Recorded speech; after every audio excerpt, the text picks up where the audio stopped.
It's ancient Greece, sometime around 570 BC, and a bronze sculptor named Perillos of Athens has just walked into the court of Phalaris, the tyrant of Akragas, with what he believes is a genuinely impressive business proposal. Phalaris was not a gentle ruler. He had taken power by force, held it through fear, and had a well-documented appetite for cruelty that made him one of the most despised tyrants in the ancient Greek world. So when Perillos arrived with a pitch, he had presumably done some research into his audience. The proposal was this. Perillos had designed and built a life-sized bronze bull, hollow on the inside, with a small door on the side large enough to fit a person. The condemned would be locked inside, a fire would be lit beneath the statue, and as the bronze heated, the person sealed within would be slowly roasted alive. But Perillos had not simply built a torture device. He had engineered something he considered almost artistic. The bull's head was fitted with a system of brass tubes and pipes, carefully calibrated so that the screams of the person burning inside would be pushed through the mechanism and emerge transformed, not as human cries, but as the deep, resonant bellowing of a bull. Perillos, by his own account, was proud of this. He presented it to Phalaris as an act of mercy, in a sense, a way to spare the spectators from the discomfort of hearing a person die, while still giving the crowd the spectacle they had apparently come to expect. Phalaris was impressed. He told Perillos he wanted to see how it worked. Perillos, hearing this as enthusiasm, climbed inside to demonstrate the acoustic properties of the pipes. The door was shut behind him. The fire was lit. There's something almost fitting about how quickly the dynamic reversed. The man who had spent considerable time and creative energy designing the most agonizing possible way to execute a stranger found himself, within minutes of his triumphant sales presentation, experiencing it personally. The pipes worked. Whatever sounds Perillos made inside that bronze chamber, they came out the other side as something that reportedly did resemble the bellowing of an animal. Phalaris, by most ancient accounts, found this satisfying as a proof of concept. The Brazen Bull did not disappear with Perillos. Phalaris used it. Ancient sources describe it being employed as a standard method of execution in Akragas during his reign, and the device became infamous well beyond Sicily. When other rulers heard about it, a torture instrument that transformed the victim's suffering into theater, that turned execution into spectacle, that gave the crowd something to watch and hear without confronting them directly with the human reality of what was happening, many of them found it genuinely appealing. The bull became a symbol, across the ancient Mediterranean world, of the kind of power that doesn't simply kill its enemies, but performs their deaths for an audience. It stood for governance through terror, for the particular cruelty of rulers who believed that fear, made visible and audible and theatrical enough, is the same thing as legitimacy. Phalaris himself was eventually overthrown. The people of Akragas, according to the ancient sources, roasted him alive in his own device, which suggests they had formed some fairly specific opinions about poetic justice. But before any of that, the story of the bull's creation had one more chapter. Perillos had designed something he thought would impress a tyrant, and it had, just not in the way he anticipated. Phalaris, apparently not seeing the irony, had Perillos dragged out before he died, carried to the top of a nearby hill, and thrown off it. Alexander the Great, for all his battlefield genius, was not a man you wanted to cross personally, and in 328 BC, a group of his own pages found that out the hard way when he had them, and his court historian Callisthenes, strapped to the rack for a conspiracy against him. Callisthenes was a scholar, a man whose job was to record Alexander's conquest for posterity, and he ended up on the same instrument as the young men who had allegedly plotted murder. That tells you something about how Alexander handled disloyalty.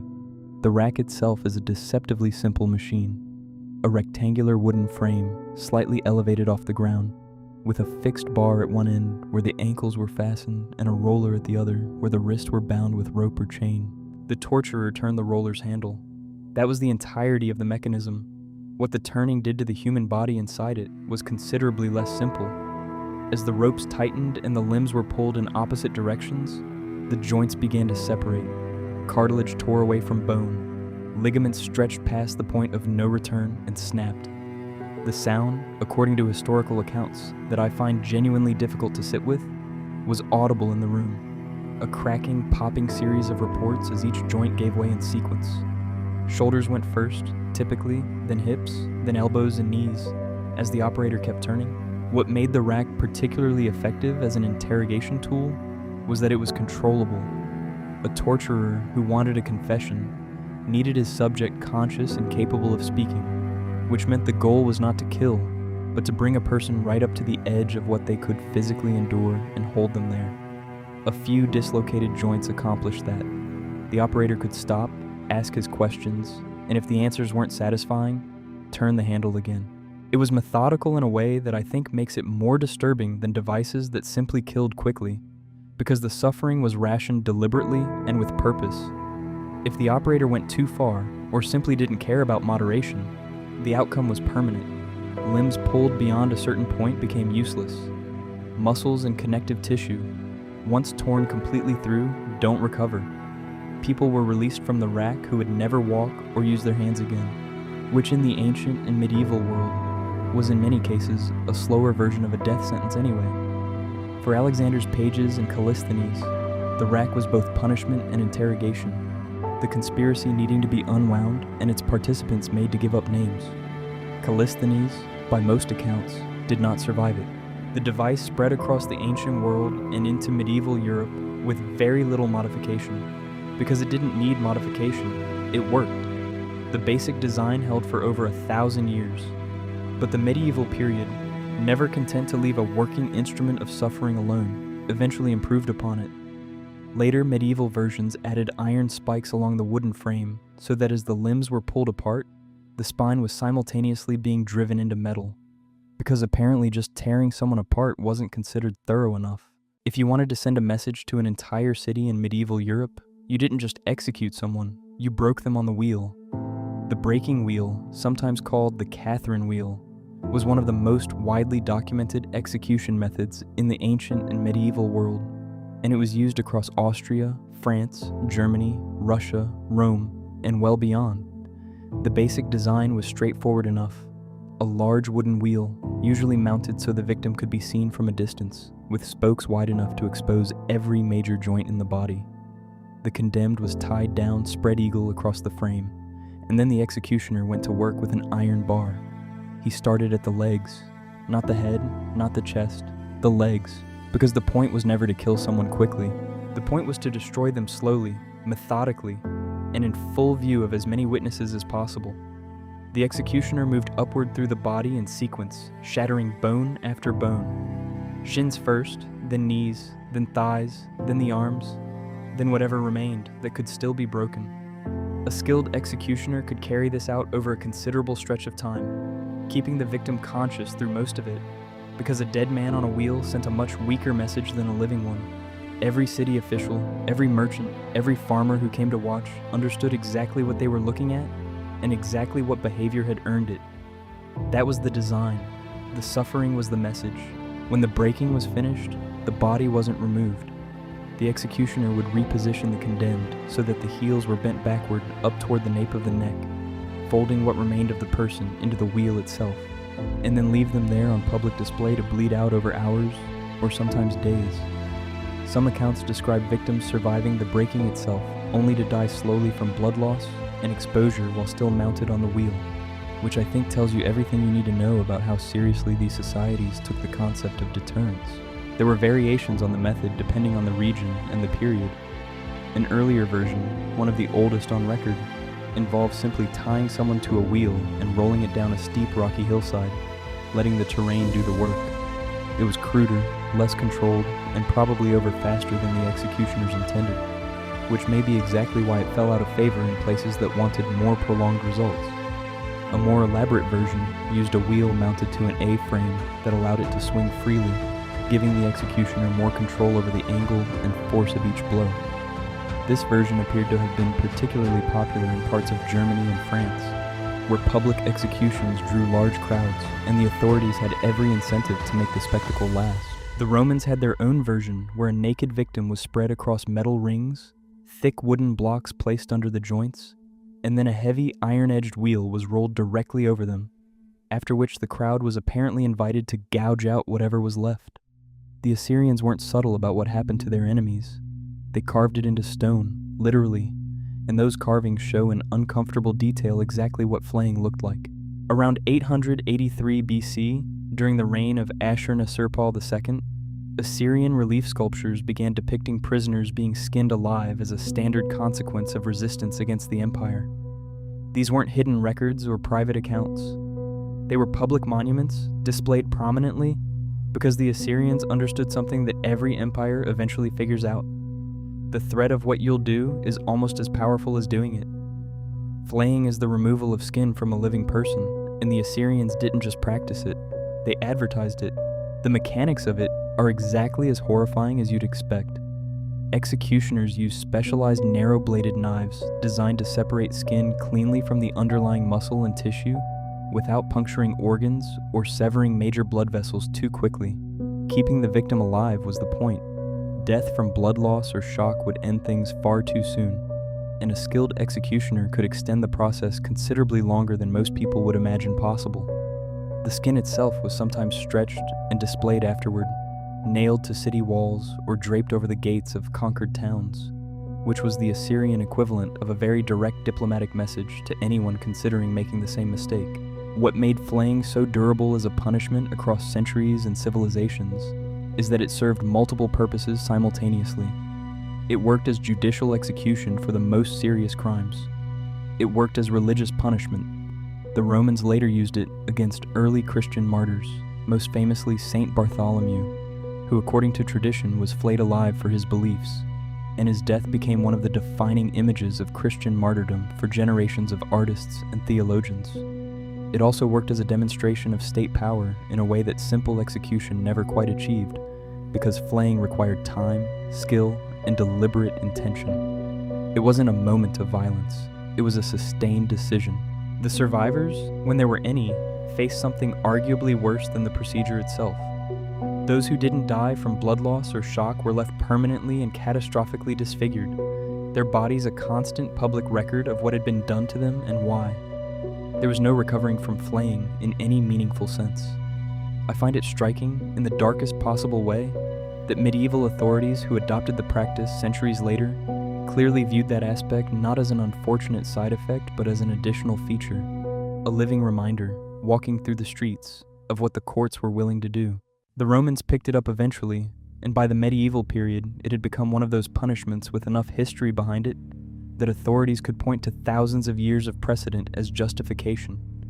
Ancient Rome had a punishment so specific that it was reserved for exactly one type of crime, and it involved sewing a person into a leather sack with a live dog, a snake, a monkey, and a rooster, and throwing the whole thing into a river. The crime was patricide, not murder in general, patricide specifically, the killing of one's own parents or a close family member. Rome had brutal punishments for all kinds of offenses, but this one was different. This one Rome had clearly thought about. The Latin name for it was Poena Cullei, which translates simply to the penalty of the sack, and the fact that Rome had a formal legal name for a punishment this specific tells you something important about how deliberately their system of justice was constructed. This wasn't improvised cruelty, this was engineered. The condemned was sewn into a large leather sack while still alive. Alongside them, also alive, went 4 animals, a dog, a snake, a monkey, and a rooster. Each of these choices carried symbolic weight in Roman religious and cultural thinking. The dog, considered a deeply unclean animal in many ancient traditions, represented shame and degradation. The snake, a creature associated with treachery and evil, reflected the nature of the crime itself, a betrayal from within, from someone trusted. The monkey was seen as a grotesque mockery of a human being, a reflection of what Rome believed the patricide had made of themselves by committing the worst possible violation of family loyalty. And the rooster, known for its aggression and territorial violence, completed the group. Together, they weren't just execution companions. They were a statement about what kind of person Rome believed you had become. Once the sack was sealed, it was thrown into the nearest river or body of water, and then the condemned had several ways to die, none of them quick and none of them good. The sack itself, sealed tight with a living person and 4 panicking animals, was a confined nightmare before it ever hit the water. The animals, terrified by the darkness and the noise and the movement, would have turned on whatever was closest to them. And then came the water, flooding through the leather as the sack sank, and with it the drowning that would finish whatever the animals had started. What stands out about Poena Cullei beyond the obvious horror of it, is how much thought Rome put into calibrating the punishment to the specific crime. Flaying could be applied broadly.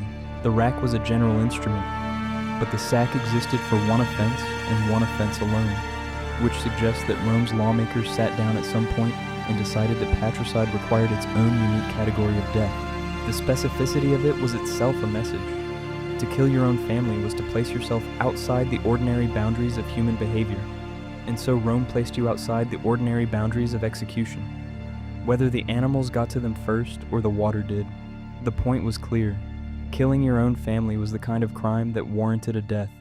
Rome couldn't even bring itself to make straightforward. In ancient China, you could not be convicted of a crime unless you confessed, which sounds almost reasonable until you realize what that policy meant for anyone dragged in front of the imperial courts. Rome had engineered its punishments around spectacle and symbolic justice. China engineered its punishments around paperwork. The legal system required a confession before sentencing could proceed. That meant that extracting one wasn't cruelty, it was procedure. It was the necessary administrative step between accusation and verdict. The instruments built to accomplish that step were treated with the same bureaucratic seriousness as any other tool of governance. The jiagun, known in English as the ankle crusher, was among the most commonly used of these instruments. Its design was almost disappointingly simple given what it was capable of doing. 3 wooden boards, each roughly a yard in length, were connected by cords and positioned around a suspect's feet and lower legs. The torturer would then pull the ropes from both ends simultaneously, drawing the boards tight against the flesh and bone until the pressure became unbearable. The cords didn't just squeeze, they bit through skin and eventually into the tissue beneath it. In cases where the torturer kept pulling, the bones of the ankle would splinter entirely. What made it particularly methodical was the formalized gradation built into its use. 4 wedges were driven into the mechanism for what the law designated as ordinary torture. 8 wedges were used for what was termed extraordinary torture, a phrase that manages to make the whole thing sound almost reasonable, as though there were a sensible distinction between the two and someone had thought carefully about where the line should be drawn. For women brought before the courts, there was a comparable instrument called the zanji, a finger squeezer built on the same principle but applied to the hands. 5 small sticks connected by a cord were wrapped around the suspect's fingers. The cord was tightened until the pressure crushed them. It was described as less severe than the ankle crusher. That is the kind of comparison that only makes sense in a legal system where both options were considered standard practice. The Ming Dynasty elevated all of this to something more organized and more feared through the embroidered uniform guard.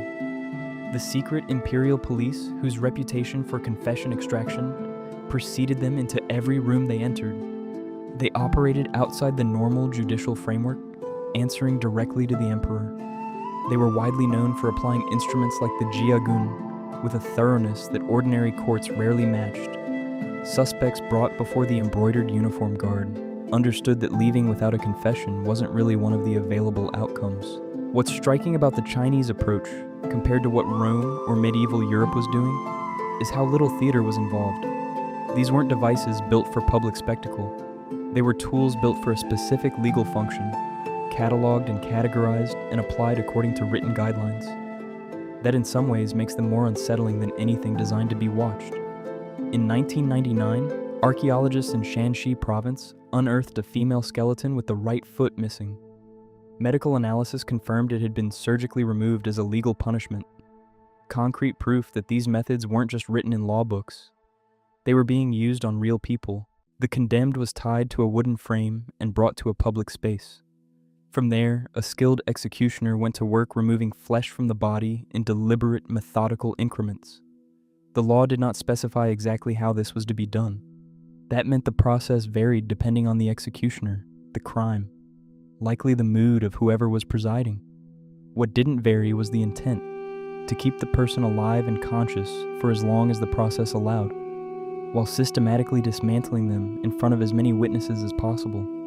It was humiliation, execution, and posthumous punishment, all layered on top of each other at once.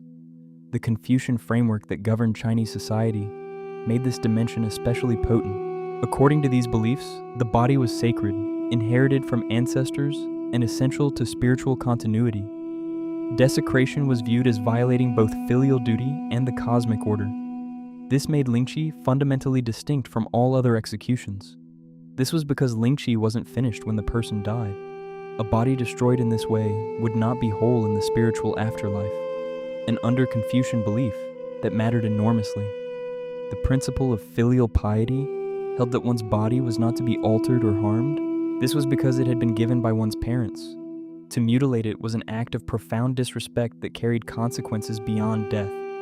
For many of the people sentenced to Lingchi, that dimension of it, the idea that they would enter the afterlife incomplete, spiritually disfigured, may have been more terrifying than anything the executioner's blade could actually do to them. Emperors understood this. Liu Zie, one of the more erratic and brutal rulers of the Liu Song dynasty, reportedly used Lingchi against officials on a near arbitrary basis. The fear it inspired went well beyond the physical. When a punishment threatens not just your life, but your existence after it, compliance tends to follow fairly quickly. The method existed under the earliest emperors and persisted across dynasties for close to 2,000 years. That is a long time for anything to survive unchanged. Speaks to how effective those in power considered it to be. When Western missionaries and diplomats encountered Lingchi in person for the first time, many of them wrote about it at length. The accounts they sent home did more to shape Europe's image of imperial China than almost anything else. Rats will eat through almost anything: wood, concrete, lead pipes. So it was probably only a matter of time before someone in the ancient world decided to point one at a human being and apply some heat. The standard method worked like this. A rat was placed inside a small cage or metal bucket, open on one end. That open end was pressed tight against the victim's bare abdomen. The torturer then held a flame or burning coals against the outside of the cage.